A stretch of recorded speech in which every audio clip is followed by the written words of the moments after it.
Great way back in the Isle of Man, great way back in Peel. I go back a long time, probably longer than all you lot together. My first TT was 1955. Who was here in 1955?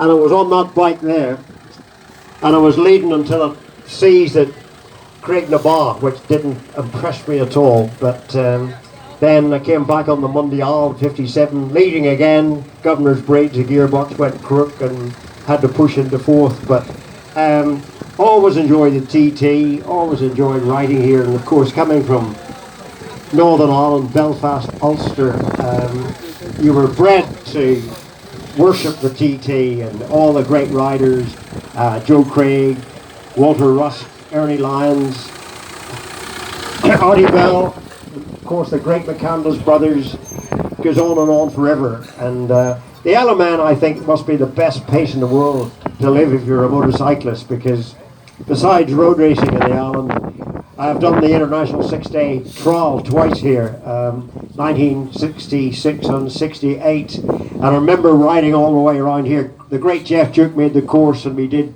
it 100 miles off-road. Unbelievable. I say you never have a decent off-road course in the island, but we were everywhere, up Snaefell, right over to Onken, right over to the east coast, south coast, all through here, and it was wonderful. Special tests, I think we had a special test on this here where we set off at the castle and had about a 5-mile special test where you scored points. Fastest man was first, of course, and you had to qualify to get a gold medal. Luckily Miller got a gold medal. Second time out on the rubbishy old BSA.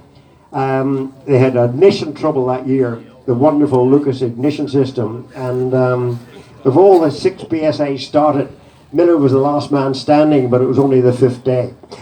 And I must admit I was really brassed off because International 6-day, if you're on a Jawa or a CZ or one of the oppositions, there was service spots all around the course, there was mechanics all around the course.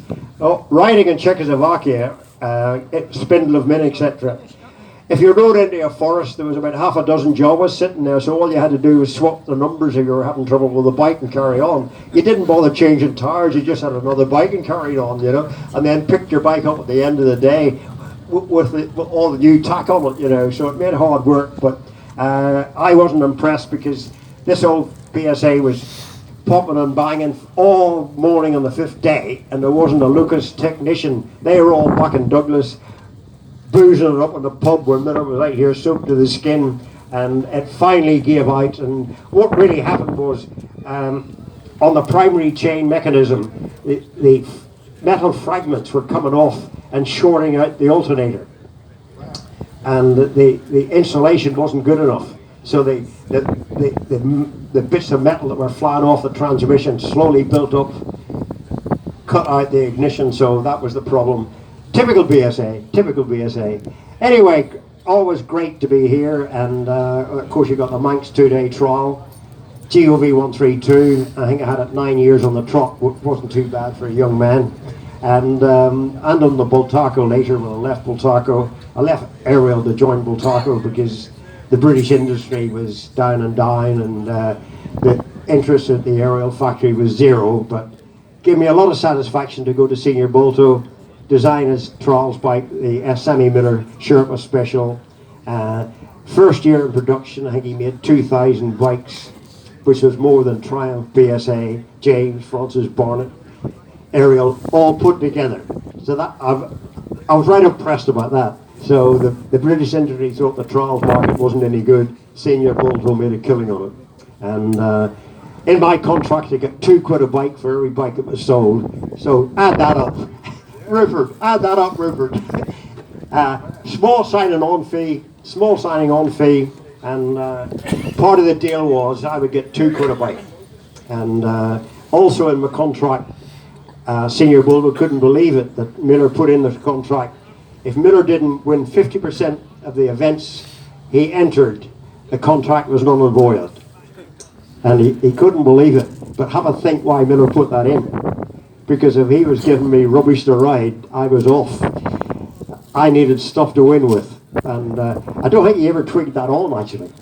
But it was one of the things in life in those days, and I look back in horror at the things I used to do, like getting the pickup and drive to Spain on my own to develop the bikes and drive.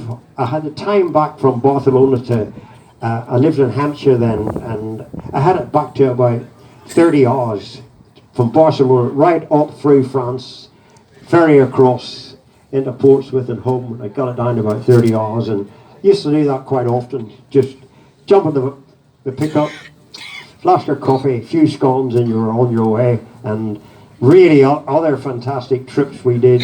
The Scott Trial, for example, with GOV 132. I was living in Belfast at the time, so the operation was that you caught the ferry from Belfast on Friday night. There was a whole lot of us: Dennis Campbell, Billy Hutton, Jack Parker, a whole lot of them. So we got off at Heysham, which I'll be there tomorrow morning. And Heysham, you got into Heysham about 7 in the morning, so off you went across the Yorkshire Fells to Richmond. Got there about 9 o'clock for the 9:30 start. Off you did, 5 hours Scott Trial, right through the moors, all the rest of it. Back to the finish, signed off, and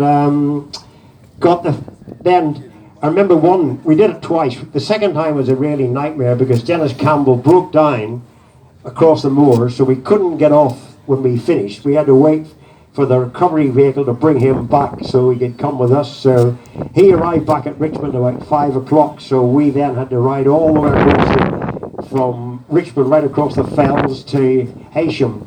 And it was raining and it was snowing, and I think we had about 2 little bobby lights with us, you know, the push bike lights, and we couldn't see where we were going. So we arrived at Heysham about 15 minutes before the boat was due to sail at midnight, and a bit tired, a bit worn out, and a long day. But back home, Belfast, Sunday morning. I think the prima donnas today were all their luxury wagons and luxury transport and luxury backup crews and loads of mechanics and loads of spare tires and wheels and stuff. They don't believe it, they think it's fiction. But Baltaco, he must have become a friend, although he's an employer. He really believed in you, didn't he? Well, Senior Balto, although he was a Spanish dignitary, he was very much like an English gentleman. Stood well, spoke well, and he loved the English sport. And there was no one more pleased than him when I won my first national trial on the Baltaco, the Colmore Cup. First time out on it. And the factory just went mad, like, you know. You can't beat the British sport with a Spanish motorcycle. But today we've got the pre-65 class, really, and probably a few of you don't know that they call the class pre-65 because that's the class of bikes before Miller joined Baltaco in 65. So if you've got a pre-65, that was British and Miller, and if you've got a 66 onward, that was rubbish, that was Spanish and overseas. EU, Britex and all that stuff, you know. So, and then it led the Spanish Armada, where Baltaco were having a field day. Montesa seen we better have some action of this trials lot, so they made a trials bike. Then also said we better some of this action too, so also made a trials bike. So the three of them really swamped the world, the trials bikes, and I think they were doing about 10,000 trials bikes a year at the peak. But I wasn't getting £2 each.